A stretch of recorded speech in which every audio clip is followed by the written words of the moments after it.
સુરતમાં જ્યારે ઉમેદવારો પ્રચાર કરવા માટે નીકળ્યા ત્યારે લોકોના રોષનો ભોગ તેમને બનવું પડ્યું। સુરત મહાનગરપાલિકાની ચૂંટણીમાં ભાજપ હોય કે કોંગ્રેસ તમામ પક્ષ ઉમેદવારોને રોષનો સામનો કરવો પડી રહ્યો છે। ચૂંટણી પ્રચાર માટે આવેલા ઉમેદવારો પર સ્થાનિકોએ સવાલોનો મારો ચલાવ્યો। વોર્ડ નંબર 7માં મતદારે 5 વર્ષનો હિસાબ માંગી વિડીયો બનાવતા ભાજપના ઉમેદવાર સોનુબેન આંબલિયા અકળાયા અને યુવકને વિડીયો બનાવવાથી અટકાવ્યો। તો બીજી તરફ પર્વત પાટિયાના માધવબાગ વિસ્તારમાં એક જાગૃત મહિલાએ કોંગ્રેસના નેતાને આડે હાથ લેતા તીખા સવાલ કર્યા। ખાડીપુર અને સુવિધાઓના અભાવથી લોકોમાં ઘણો રોષ જોવા મળ્યો। તો નેતાઓ ક્ષોભજનક સ્થિતિમાં મુકાયા હતા।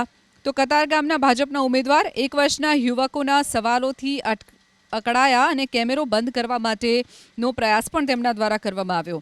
રહીશોએ સ્પષ્ટ કહી દીધું કે જ્યાં સુધી કામની ખાતરી નહીં મળે ત્યાં સુધી વોટની આશા રાખવી વ્યર્થ છે। કતારગામ જેવા ભાજપના ગઢ ગણાતા વિસ્તારમાં પણ જનતાનો આવો મિજાજ જોઈ અને ભાજપના હાઈકમાન્ડમાં પણ ચિંતાના વાદળો છે।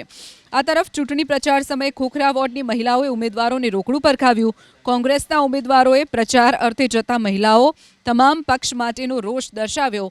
મતલબ એ છે કે પ્રચાર કરવા માટે આવ્યા છો અમે એમ કહી અને મહિલાઓ કોંગ્રેસના ઉમેદવારોને સંભળાવી દીધું અને પોતાના પરિવારમાં જ ભાજપના કાર્યકર્તાઓ હોવા છતાં જરૂરિયાતના સમયે ઊભા ન રહેતા હોવાનો ઉલ્લેખ કરવામાં આવ્યો।